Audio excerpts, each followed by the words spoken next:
Sur le plateau de Touche pas à mon poste, le vendredi 20 octobre, Marco, ancien co-détenu de Cédric Jubilard, a pris la parole.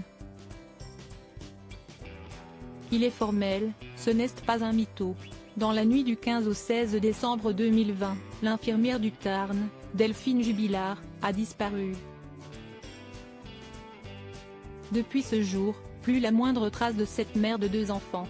Depuis, Siesti son époux, Cédric Jubilard, qui est accusé d'avoir tué sa femme.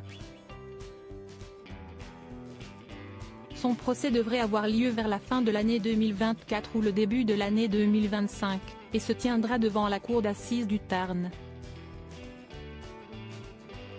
Si le corps de l'infirmière de 33 ans n'a jamais été retrouvé, l'homme, lui, n'est jamais passé aux aveux.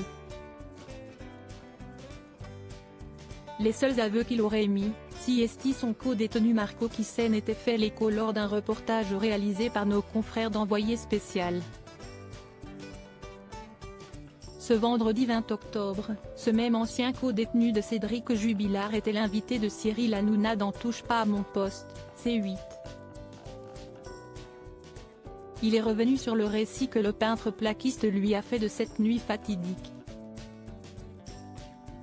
Je suis dans ma chambre, je n'ai plus de batterie dans mon téléphone. Je suis parti au salon prendre mon chargeur pendant ce temps, j'ai vu que l'autre connard lui envoyait des messages, j'ai pété les plombs je m'en suis débarrassé, rapporte-t-il. En parlant de l'autre connard, l'époux de Delphine Jubilard fait naturellement référence à l'amant de celle-ci, qui vivait à Montauban. À cette époque, on est en septembre 2021, et Cédric Jubilard, qui se faisait fréquemment insulter, sait que Marco va sortir dans quelques semaines. Le mari de Delphine Jubilard vient d'arriver. Ils ne se voient jamais car ils sont tous les deux à l'isolement. Il compte sur lui pour faire lien avec Séverine, qui était sa petite amie à l'époque. Il s'est livré que par phase, quand il commençait à fumer, c'était. Il réfléchissait plus.